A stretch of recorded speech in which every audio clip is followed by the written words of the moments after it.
ಯಾರು ಏನು ಹೇಳಿಕೆ ಕೊಟ್ಟಿಲ್ಲ. ಬಂದಿದ್ದೀವಿ ನಾವು ಮಂತ್ರಿ ಆಕಾಂಕ್ಷಿಗೆ ಕೇಳಕ್ ಬಂದಿದ್ದೀವಿ ಅಂತ ಹೇಳಿದ್ದಾರೆ. ಸರಿ, ನೀವು ಸಚಿವ ಸ್ಥಾನ ಶಾಂತನಗೌಡರು ಈಗ ಹಿರಿಯರಿಗೆ ಅವಕಾಶ ಕೊಡ್ಲಿ. ಜೊತೆಗೆ ನಾವು ನಮ್ಮ ರವಿ ಗಾಡಿಗ ಮಂಡ್ಯ ಶಾಸಕರು ನಾವೆಲ್ಲ ಮುಂಚೆಯಿಂದ ಡಿಬೇಟ್ ಮಾಡಿದ್ದೀವಿ. ಕೋಳಿವಾಡ ಎಲ್ಲ ಪ್ರಥಮ ಬಾರಿ ಆಯ್ಕೆ ಆದವ್ರಿಗೂ ಅವಕಾಶ ಕೊಡಿ. ಯಾಕೆಂದ್ರೆ ಈ ಹಿಂದೆಲ್ಲ ಪ್ರಥಮ ಬಾರಿ ಆಯ್ಕೆ ಮುಖ್ಯಮಂತ್ರಿನಾಗಿರೋ ನಿದರ್ಶನಗಳಿದಾವೆ. ಅನುಭವ ಅದಾಗಿ ಅಧಿಕಾರಿಸಿಕೊಂಡು ಬರ್ತದೆ. ಹಂಗಾಗಿ ಪ್ರಥಮ ಬಾರಿ ಆಯ್ಕೆ ಆಗಿರೋರ್ಗೂ ಅವಕಾಶ ಕೊಡಿ. ಯಾಕೆಂದ್ರೆ ಹಳೆ ಬೇರು ಹೊಸ ಚಿಗುರು ಅನ್ನೋದು ನಮಗೆಲ್ಲ ಗೊತ್ತಿದೆ ನಾಣ್ಣುಡಿ. ಅದರಂತೆ ಕೊಟ್ರೆ ಅವ್ರ ಜೊತೆ ನಾವು ಸೇರಿ ಕೆಲಸ ಮಾಡ್ತೀವಿ. ನಾವು ನನಗೆ ಕೊಡ್ರಿ ಅಂತ ಹೇಳಿದ್ರೆ ಯಾರು ಹೊಸಬ್ರಿಗೆ ಒಂದು 4-5 ಜನಕ್ಕೆ ಅವಕಾಶ ಮಾಡ್ಕೊಡಿ. ನೀವು ಕೂಡ ಆಕಾಂಕ್ಷಿ ಕೊಟ್ಟರು ಬೇಡ ಅನ್ನೋ ಸನ್ನಿವೇಶ ಅಲ್ಲ ರಾಜಕೀಯ. ಈಗ ಡಿ ಕೆ ಶಿವಕುಮಾರ್ ಸಿಎಂ ಆಗ್ತಾರೆ ಅಂತ ಹೇಳ್ತಾ ಇದ್ವಿ. ಈಗ 3 ವರ್ಷ ಆಯ್ತು. ಹೈಕಮಾಂಡ್ ಅಲ್ಲೇ ಬಿಟ್ಬಿಟ್ಟಿದೀವಿ. ಯಾಕಪ್ಪ ಅಂದ್ರೆ ನಮ್ಮ ಆಸೆ ಇದೆ, ಅದು ಯಾವಾಗಲೂ ಶಾಶ್ವತ, ಅಲ್ಲೇ ಬದಲಾವಣೆ ಇಲ್ಲ, ಅದು ಶಾಶ್ವತ.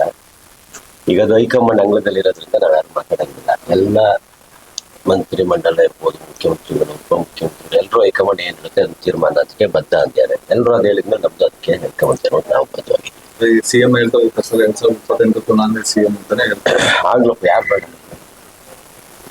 ನಮ್ಮ ಆಸೆ ಏನಪ್ಪ, ಕಾಂಗ್ರೆಸ್ ಪಕ್ಷ ಸಿಎಂ ಇರ್ಲಿ ಅನ್ನೋದು ಆಸೆ. ಅವ್ರು ಇರ್ಲಿ, ಇವ್ರು ಬೇಕು, ಅವ್ರು ಬೇಕು ಅಂತ ಕಾಂಗ್ರೆಸ್ ಪಕ್ಷ ಸಿಎಂ ಡಿ ಕೆ ಶಿವಕುಮಾರ್ ಆಗ್ಲಲ್ಲ. ಎಲ್ಲರೂ ಯಾರಾದ್ರೂ ಆಗ್ಬೋದು. ಹೈಕಮಾಂಡ್ ತೀರ್ಮಾನ ನಾವೆಲ್ಲ ಬದ್ಧವಾಗ್ತೀವಿ. ನಿಮ್ಗೊಂದು ಆಸೆ ಇದೆ ಸರ್, ಡಿ ಕೆ ಶ್ ಆಗ್ಲೇಬೇಕು. ಹೇಳಿದ್ನಲ್ಲ, ಅವಾಗಿಂದಲೂ ಇದೆ, ಯಾವಾಗಲೂ ಇರುತ್ತೆ. ಅದೇನು ಬದಲಾವಣೆ ಆದ್ರೆ ಯಾವುದೇ ಕಾರಣಕ್ಕೂ ಬದಲಾವಣೆ ಇಲ್ಲ. ಈ ಜೀವ ಇರೋವರೆಗೂ ಅದಕ್ಕೆ ಪ್ರಥಮ ಆದ್ಯತೆ. ಆದ್ರೆ ಹೈಕಮಾಂಡ್ ಬಿಟ್ಟಿದ್ದು, ಯಾಕಂದ್ರೆ ಹೈಕಮಾಂಡ್ ತೀರ್ಮಾನ ಮಾಡಕ್ಕಾಗ್ತದೆ. ಜನ ಒಬ್ಬ ಶಾಸಕ ಆಗಲಿ, ಒಬ್ಬ 70 ಜನ ಹೊಸಬ್ರು ಶಾಸಕರು ಏನೋ ಬರ್ತಿರ್ತಾ ಇದೆ, ಅವರಾಗ್ಲಿ ತೀರ್ಮಾನ ಮಾಡಕ್ಕಾಗಲ್ಲ. ಹೈಕಮಾಂಡ್ ಮಾಡಬೇಕು. ಹೈಕಮಾಂಡ್ ತೀರ್ಮಾನ ಹೇಳ್ತಾ ಇದ್ರು ಸರ್, ಸೂರ್ಯಚಂದ್ರ ಹೇಳೋದು ಎಷ್ಟು ಸತ್ಯನೋ ಡಿ ಕೆ ಶಿವಕುಮಾರ್ ಸಿಎಂ ಅಷ್ಟೇ ಸತ್ಯ. ಅಲ್ಲಿ ಮಾತಾಗಿ ಉಳ್ಕೊಳ್ಪ ಅದು ಯಾವಾಗಲೂ ಸತ್ಯನೇ. ಸೂರ್ಯಚಂದ್ರ ಸತ್ಯ ತಾನೆ, ಹಂಗೆ ಇದು ಸತ್ಯನೇ. ಸಮಯ ಬರ್ಬೇಕಲ್ಲ, ಹೈಕಮಾಂಡ್ ತೀರ್ಮಾನ ಮಾಡ್ಬೇಕಲ್ಲ. ಹೈಕಮಾಂಡ್ ತೀರ್ಮಾನ ಆಗ್ತದೆ. ಡಿಲೇ ಅಂತೆಲ್ಲ ಒಂದಕ್ಕೊಂದು ಸಂಬಂಧ ಇರೋಂಗೆ ಬರ್ತಾ ಇದೆ. ಕಾರ್ಯಕ್ರಮಗಳು ಬರ್ತಾ ಇದಾವೆ, ಉಪಚುನಾವಣೆಗಳು ಬರ್ತಾ ಇದಾವೆ. ಹೈಕಮಾಂಡ್ ಏನು ಡಿಸಿಷನ್ ತಗೊಳ್ಳೋಷ್ಟು ಸಮಯ ಇಲ್ಲ.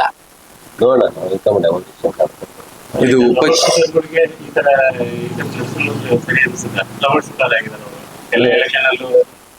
ಟ್ರಬಲ್ ಶೂಟರ್ಗೆ ಎಲ್ಲದನ್ನು ಸಹಿಸ್ಕೊಂತಾರೆ ಅಂತೇಳಿ ಏನೇ ಒತ್ತಡ ಹಾಕೋರು ಅವ್ರಿಗೆ ಹಾಕ್ಬೇಕಲ್ಲ. ಸಹಿಸ್ಕೊಳ್ಳೋರ್ಗೆ ಹಾಕೋದಲ್ಲ ಜಾಸ್ತಿ. ನಮ್ಮಲ್ಲಾಗ್ಲಿ ಎತ್ತಿಗೆ ಭಾರ ಹಾಕೋದಾಗಿ ಯಾವ ಎತ್ತಿ ಎಳಿತದ ಎತ್ತಿಗೆ ಭಾರ ಹಾಕೋದು. ಎಳೆದಿಲ್ದ ಎತ್ತಿ ಭಾರ ಕಟ್ಟಿ ಖುಷಿ ಅದ್ ಬೇಡ ಅಂತ ಮನೆ ಕಟ್ತೀವಿ. ಹಂಗೆ ಉಪಚುನಾವಣೆ ಆದ್ಮೇಲೆ ರಾಜ್ಯದಲ್ಲಿ ರಾಜಕೀಯ ಬದಲಾವಣೆ ಆಗುತ್ತೆ ಅಂತ ಬಿಜೆಪಿ ಹೇಳ್ತಾ ಇರ್ತಾರೆ. ರಾಜಕೀಯ ಬದಲಾವಣೆ ಆಗ್ತಿದೆ, ಅವರಿಗೆ ಸರಿ ಇದೆ. ಬದಲಾವಣೆ ಏನಂದ್ರೆ ಕಾಂಗ್ರೆಸ್ ಪಕ್ಷ ಇನ್ನೂ ಸ್ವಲ್ಪ ಜಾಸ್ತಿ ಸ್ಟ್ರಾಂಗ್ ಆಗ್ತದೆ ಅಂತ. ಬದಲಾವಣೆ ಇನ್ನೂ ಜಾಸ್ತಿ ಸ್ಟ್ರಾಂಗ್ ಆಗ್ತಾ ಹೋಗ್ತದೆ. ಉಪಚುನಾವಣೆ ಗೆದ್ದಂಗೆ ನಾವು ಜಾಸ್ತಿ ಆಗ್ತೀವಿ ಅನ್ನೋದ್ರ ಭಾವನೆಯಲ್ಲಿ ಇರ್ಬೋದು.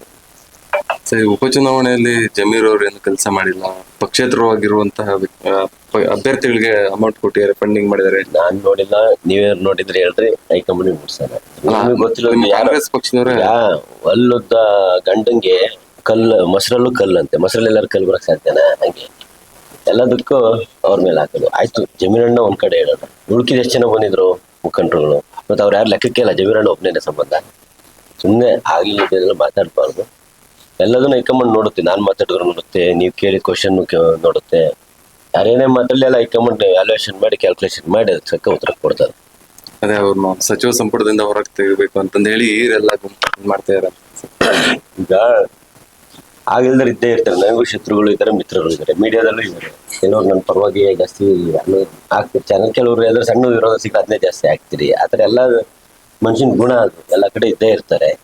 ನೀವು ಹಂಗೇನಾರು ತೆಗಿಯೋ ವ್ಯವಸ್ಥೆ ಅಂದ್ರೆ ತಾವು ಇದಕ್ಕೆ ಅದು ಕೇರಳಕ್ಕೆ ಕಳಿಸೋ ಅವಶ್ಯಕತೆ ಇರ್ತಿರ್ಲಿಲ್ಲ. ಅವ್ರ ಹತ್ರ ಕೇಪಬಿಲಿಟಿ ಇರ್ತಿದ್ರೆ ಯಾರೋ ಒಬ್ರೇನೋ ಮಾತಾಡ್ತಾರೆ ಅಂತ ಅವ್ಕೆಲ್ಲ ಗಮನ ಕೊಡೋದು ಬೇಡ.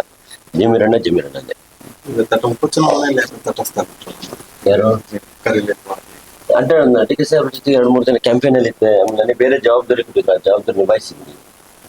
ಯಾರು ಹೇಳಿದಾರ ಬಂದಿಲ್ಲ ಹೋಗಿಲ್ಲ ಅಂತ? ಇಲ್ಲ, ಕೆಲವೊಬ್ಬ ನಾಯಕರನ್ನು ನಮ್ ಕರ್ದೇ ಇಲ್ಲ ಅಂತ ಕೆಲವೊಬ್ರು ಹೇಳ್ತಾ ಇರ್ತಾರೆ. ಅವರ ವೈಯಕ್ತಿಕ ಅಭಿಪ್ರಾಯ. ಇದು ಕಾಂಗ್ರೆಸ್ ಪಕ್ಷದ ಕೆಲಸ. ಕರಿಬೇಕು ಬಿಡಬೇಕು ಅನ್ನೋದೇನಿಲ್ಲ. ಕರೀಲಿ ಬಿಡ್ಲಿ, ನಮ್ಮನೆ ಕೆಲಸ ಯಾರು ಕರಿಯೋದ್ ಕಾಯ್ತೀವ? ನಮ್ಮನೆಗೆ ಯಾರು ಕಸ ಬಿದ್ದು ನಮ್ಮ ಕಡೆ ನಾವು ಕಸ ಕ್ಲೀನ್ ಮಾಡ್ತಾರೆ. ಇದು ಕರೆ ಅಂತ ವ್ಯವಸ್ಥೆ ಕರಿಬೇಕು ಅನ್ನೋ ಅನ್ಕೊಂಡ್ ಕೂತ್ಕೊಳ್ಳೋದಲ್ಲ.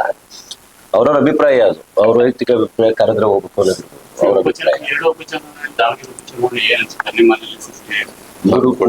2 ನಾವು ಗೆಲ್ತೀವಿ. 100% ಇಡೋಣ ಗೆಲ್ತೀವಿ. ಸರ್ ಕೊನೆ ಪ್ರಶ್ನೆ ಸರ್, ಸಚಿವ ಸಂಪುಟ ಇವಾಗ ಪುನರ್ರಚನೆ ಆದ್ರೆ ಹೊಸಬ್ರಿಗೆ ಎಷ್ಟು ಜನಕ್ಕೆ ಅವಕಾಶ ಕೊಡ್ಬೇಕು ಅಂತ ನೀವು ಮನವಿ ಮಾಡಿ? 5 ಜನಕ್ಕೆ ಅವಕಾಶ ಕೊಡಿ ಅಂತೇಳಿ ಒಂದು ಪತ್ರನ ಬರೆದಿದ್ದು ತಾವೆಲ್ಲ ಮೀಡಿಯಾದಲ್ಲಿ ಹಾಕ್ತಿದ್ದೀರಿ. 5 ಜನಕ್ಕೆ ಅವಕಾಶ ಕೊಟ್ರೆ ಒಳ್ಳೇದು. ಇವಾಗ್ಲೂ ಅದೇ